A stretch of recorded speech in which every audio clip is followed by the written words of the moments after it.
అన్న చెప్పండి అన్న ప్రాబ్లం. నా పేరు యాసం ప్రదీప్ అన్న. మేము పోలీస్ నోటిఫికేషన్ అభ్యర్థులము. అయితే మేము అందరం ఎగ్జామ్ రాసినాం, ప్రిలిమ్స్ ఎగ్జామ్ రాసినాము. ప్రిలిమ్స్ ఎగ్జామ్ రాసినప్పుడు అందరికీ 60 మార్కులు ఈక్వల్ అన్నాడు.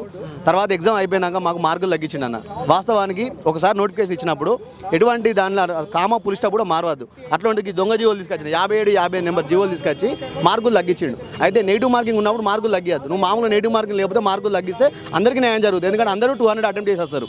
కానీ నెగిటివ్ మార్కింగ్ ఉన్నప్పుడు కొందరు 70 పెడతారు, కొందరు 80 పెడతారు, కొందరు 100 పెడతారు. ఏం రానో 200 పెట్టేస్తాడు. ఇవాళ ఏం రానో 200 పెట్టొచ్చినాడు బాగుపడ్డాడు. మేము సబ్జెక్ట్ తెలిసిన వాళ్ళు నష్టపోయినాం. అయితే దీని మీద మేము ఆల్రెడీ హైకోర్టులో కేసు వేసినాము. అన్ని కేసులు పెండింగ్లో ఉన్నాయి. ఈ ఒక్క కేసు అని కాదు, మొత్తం 60 కేసులు పడ్డాయి. ఇవన్నీ 60 రకాల కేసులు మొత్తం ఇవి. ఎంహెచ్ఎస్ఆర్ బోర్డుకి వెళ్ళాల్సిన రోజు 18th రోజు రిలీజ్ చేస్తే 19th లాంగ్ జంప్ కేసు ఎంహెచ్ఎస్ఆర్ బోర్డుకి వెళ్తే వాళ్ళు ఇక్కడ రావును అక్కడ రావు అని చెప్పి రాంగ్ క్వశ్చన్స్ కేసు. అందుకని చెప్పేసి 28th రోజు సిఎస్కి వెళ్ళాం సార్. ఇట్లా రకరకాల కేసులు పడ్డాయి అన్న. చాలా కేసులు ఉన్నాయి. మీకు ఇక్కడ ఉంది కేసుల లిస్ట్. ఇది మొత్తం 22 సమస్యలు. 22 సమస్యల మీద ఇప్పటికి 60 WP నెంబర్ పడ్డాయి. మొత్తం 60 కేసులు పడ్డాయి. 60 కేసులు పడ్డప్పుడు కూడా ఏదైతే ఉందో గత ప్రభుత్వం బీఆర్ఎస్ ఏదైతే ఉందో విద్యార్థులకి అన్యాయం చేయాలని ఇది తీసుకొచ్చింది. రిక్రూట్మెంట్ అనేది 90,000 నోటిఫికేషన్ వేసింది. 90,000 నోటిఫికేషన్ వేసింది కానీ ఏ ఒక్క భర్తీ కూడా చేయలేదు ఇంతవరకు. ఒక్క నోటిఫికేషన్ కూడా భర్తీ చేయలేదు. అన్నీ అక్కడ మన పేపర్లు అమ్ముకున్నారు. గ్రూప్ అనేమో పేపర్లు అమ్ముకుని అట్లా చేసారు. టీఎస్పీఎస్సీ ప్రక్షాళన చేస్తా అంటారు రేవంత్ రెడ్డి సార్. మరి టీఎస్ఎల్పీఆర్బీ బోర్డు ఎందుకు ప్రక్షాళన చేస్తలేరు? టీఎస్పీఎస్సీలో తప్పులు జరిగినాయా? టీఎస్ఎల్పీఆర్ తప్పులు లేవా? ఇవి తప్పులు కనబడతలేవా?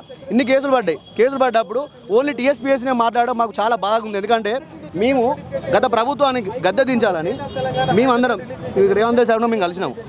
మేము కూడా ఈ సమస్య మీద ఆల్రెడీ లెటర్ ఇచ్చినాము. మాకు స్పందిస్తా అని చెప్పిండు. ఏమని అన్నాడు?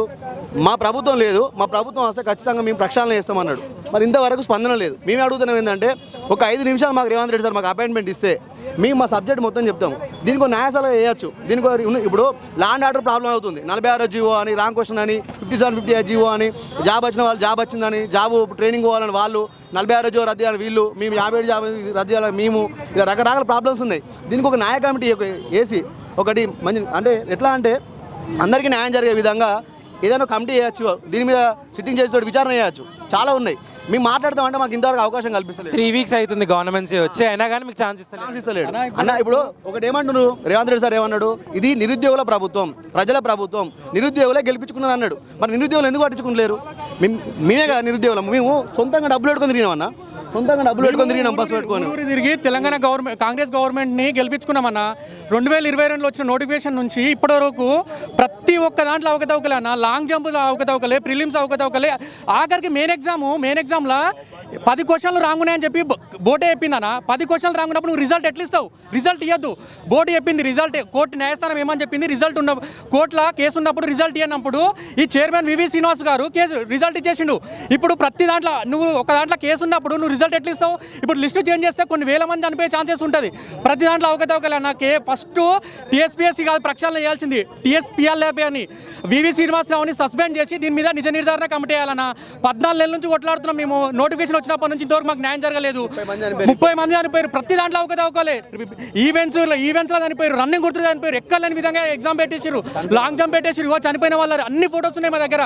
కానీ ఇంతవరకు మాకు రేవంత్ రెడ్డి సారు ఇంతవరకు అపాయింట్మెంట్ లేదు. మాకు న్యాయం చేయాలి సార్. ఎటువై మాకు టీఎస్పీఎల్ఆర్బీ బోర్డుని సస్పెండ్ చేసి ఈ పోలీస్ ఎస్ఐపిసి ఆస్పిరెంట్కు 2022 ఆస్పిరెంట్లకు న్యాయం చేయాలన్నా మేము కోరుకునేది అది. 2 వారాల కిందట కొండ సూర్యక మేడంకి మేము లెటర్ ఇచ్చినాము. మేడం కూడా మాకు అందరు 400 మంది వచ్చినాం. అప్పుడు అందరు ఎక్కడెక్కడికి మొత్తం 33 జిల్లాల నుంచి వచ్చారు. 2 వారాల కిందట వచ్చి కొండ సూర్యక మేడం కలిసినాం. మేడం ఏమన్నది? ఖచ్చితంగా మేము న్యాయం చేస్తామన్నది. ఈ నోటిఫికేషన్ క్యాన్సిల్ చేస్తామన్నది. మేడం అందరం కూడా మాట ఇచ్చింది. వీడియో కూడా ఉన్నది. మాట ఇచ్చింది. రేవంత్ రెడ్డి సార్ కూడా మాకు అపాయింట్మెంట్ ఇప్పిస్తా అని చెప్పింది. కానీ ఇంతవరకు స్పందన లేదు. మేము అప్పటికి మళ్ళీ మేడం 2 సార్లు కలిసినాం. తర్వాత ఇంటికి కూడా వెళ్ళి కలిసినాం. జూబ్లీ హిల్స్ మీ ఇంటికి కూడా కలిసినాం. ఆయన కూడా మళ్ళీ స్పందిస్తలేరు. దొంగ జీవో వచ్చినా దొంగ 57-58 జీవో అనేది పబ్లిక్ డొమైన్లోకి వెళ్ళి తీసేయాల్సిన అవసరం ఏమొచ్చిందా చెప్పండి? మీరు దాచిపెట్టండి. ఫస్ట్ 57-58 తీసుకొచ్చి పబ్లిక్ డొమైన్లోకి వెళ్ళి తీసేసిండు. మేము దాన్ని దొరకబట్టి మేము చేసి న్యాయం చేయాలని కొట్లాడితే గత బీఆర్ఎస్ ప్రభుత్వాన్ని బొందబెట్టినాం. మేము ఊరూరు తిరిగి 33 జిల్లాలు తిరిగినాం. బస్సు యాత్ర చూడండి అన్న. మేము తిరిగినాగో రేవంత్ రెడ్డి సార్తో దిగిన ఫొటోస్, మేము తిరిగిన ఫొటోస్, మా ఎస్ఐపిసి ఆస్పిరెంట్ ప్రతి ఒక్కటి బస్సు యాత్ర తిరిగినాం మేము. మా బాధలు పట్టించుకోవట్లే ఎక్కడ. ఇప్పుడు 3 వారాల కాంగ్రెస్ గవర్నమెంట్ వచ్చి ఒక్క 10 నిమిషాల అపాయింట్మెంట్ దొరకట్లే అన్న మాకు. మా బాధ ఎవరికి చెప్పుకోవాలి? ఇప్పుడు మేము రిజల్ట్ ఇచ్చిండు ఆయన, రిజల్ట్ రేపు ట్రైనింగ్ పంపిస్తా అంటే మేము ఏం కావాలి? మేము ఎస్ఐపిసి ఆస్పిరెంట్, మేము ఎంతో 3 ఏళ్ళ నుంచి కష్టపడి కొట్టినాము. ప్రతి ఎగ్జామ్లో మేము అవకతవకలే అన్న, ప్రిలిమ్స్లో అవకతవకలే, ఈవెంట్స్లో అవకతవకలే, మెయిన్స్ ఎగ్జామ్లో అవకతవకలే, దొంగ జీవాలు తీసుకొచ్చిండు. అసలు ఫస్ట్ ప్రక్షాళన చేయాల్సింది టీఎస్పీఎస్సీ ఎంత ఉందో దానికి డబల్ టీఎస్ఎల్ పిఆర్బీ ఉంది. టీఎస్ఎల్ పిఆర్బీ బోర్డుని వివి శ్రీనివాస్ 30 మంది చనిపోయారు ఎగ్జామ్లో, రన్నింగ్ కొడుతుంటే చనిపోయారు, అంత స్పాట్లో చచ్చిపోయారు తెలుసా. రన్నింగ్ కొడుతూ 600 తెచ్చిండు. గత పాయింట్లో 5 ఈవెంట్స్ ఉండేనా, 5 ఈవెంట్స్లో. ఇప్పుడు మన దాంట్లో 119 కాన్స్టిట్యూన్స్ ఉన్నాయన్నా, 119లో కేసీఆర్కు 119 వచ్చాయన్నా. ఇప్పుడు మనం 100 పేపర్లకు ఎగ్జామ్ రాస్తాం, 100 వస్తాయి మనకు. 35 మార్కులు వచ్చినోడు ఉంటాడు, 70 మార్కులు వచ్చిన ఉంటాడు, 60 మార్కులు వచ్చినాడు. ఈసారి ఏమైంది తెలుసా, 5 ఈవెంట్స్లో 3 తీసుకొచ్చాడు. ఆ 3 ఈవెంట్స్లో 1800 ఉంటే 1600 తీసేసిండు, డబల్ చేసేసిండు. 3.8 లాంగ్ జంప్ ఉంటే ఇండియన్ ఆర్మీలో కూడా లేదు. లాంగ్ జంప్ ఇండియన్ ఆర్మీలో కూడా లేకుండా 4 మీటర్స్ చేసిండు. మళ్ళీ 5.8 షార్ట్ పుట్ ఉంటే 6 మీటర్స్ చేసిండు. ఎవరికైనా బెస్ట్ ఆఫ్ 3 ఉంటే లాస్ట్ టైం 5 ఈవెంట్స్లో ఏమైనా జస్ట్ 3 క్వాలిఫై అయితే మేము ఛాన్సెస్ ఉండే. ఈసారి ఏం చేసింది తెలుసా, జస్ట్ 3 పెట్టిండు. 3 క్వాలిఫైగా నువ్వు దుంకు చచ్చిపో ఏమైనా వేసుకో, మాకు సంబంధం లేదు, మేము పెట్టిన రూల్స్ ఫాలో కావాలని చెప్పిండు. ఇప్పుడు 119 సీట్లలో కేసీఆర్ 119 ఎందుకు గెలవలేదు? అది మాకు కావాలి ఆన్సర్. ఇప్పుడు 119లో 119 గెలుస్తామానా? ఎవరు గెలవరు? ఇప్పుడు 5 ఈవెంట్స్ పెట్టినప్పుడు 3 పెట్టి అలా 3 పెట్టిండు.